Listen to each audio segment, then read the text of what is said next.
Hi, എല്ലാവർക്കും ഇന്നത്തെ റേമയിലേക്ക് സ്വാഗതം. വചനത്തിലൂടെ നമുക്ക് ദൈവത്തിന്റെ സ്വരം ശ്രവിക്കാൻ സാധിക്കുന്ന ഈ നല്ല നിമിഷത്തിന് നന്ദിയുള്ളവരായിരിക്കാം.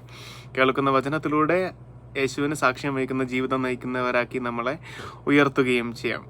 നമുക്കെല്ലാവർക്കും മാതാവിന്റെ മധ്യസ്ഥയിൽ ഏറ്റുചൊല്ലി പ്രാർത്ഥിക്കാം. നന്മ നിറഞ്ഞ മറിയമേ സ്വസ്തി, കർത്താവമ്മയോടുകൂടെ സ്ത്രീകളെല്ലാം അനുഗ്രഹിക്കപ്പെട്ടവളാകുന്നു. അമ്മയുടെ ഉദരത്തിൻ ഫലമായ ഈശോ അനുഗ്രഹിക്കപ്പെട്ടവനാകുന്നു. പരിശുദ്ധ മറിയമേ തമ്പുരാന്റെ അമ്മേ, പാപികളായി ഞങ്ങൾക്ക് വേണ്ടി ഇപ്പോഴും ഞങ്ങളുടെ മരണസമയത്തും തമ്പുരാനോട് അപേക്ഷിച്ചുകൊള്ളണമേ. ആമേൻ. അപ്പം നമുക്ക് ഇന്നത്തെ വചനം കണ്ടെത്താം. നമ്മളിതാ ഈ ഒരു ഭാഗത്തു നിന്നാണ് വചനം എടുക്കുന്നത്. മാർക്കോസ് എഴുതിയ സുവിശേഷത്തിന്റെ 9-ാം അധ്യായത്തിന്റെ 44-ാമത്തെ വാക്യം. മാർക്കോസ് 9:44.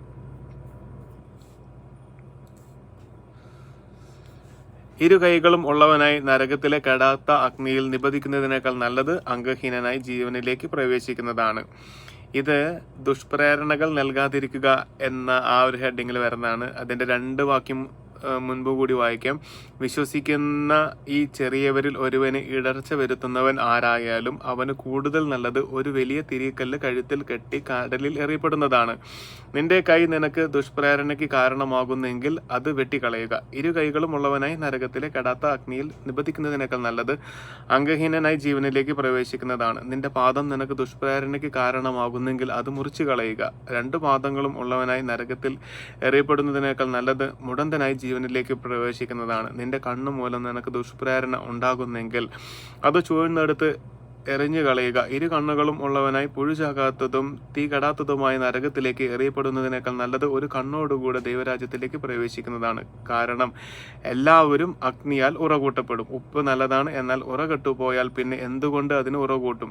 നിങ്ങളിൽ ഉപ്പ് ഉണ്ടായിരിക്കട്ടെ, പരസ്പരം സമാധാനത്തിൽ വർത്തിക്കുകയും ചെയ്യുവിൻ. നമ്മൾ പലപ്പോഴും പല ആവർത്തിയൊക്കെ വായിച്ചു കേട്ടിട്ടുള്ള ഒരു വചനഭാഗമാണിത്. അത് അല്ലെ, സഹോദരനെ ദുഷ്പ്രേരണ നൽകാതിരിക്കുന്ന ഇരിക്കുക എന്നുള്ള ആ ഒരു ഭാഗത്തിലൂടെയാണ് ഇത്തരം കാര്യങ്ങൾ നമ്മൾ മനസ്സിലാക്കുന്നത് അല്ലെ.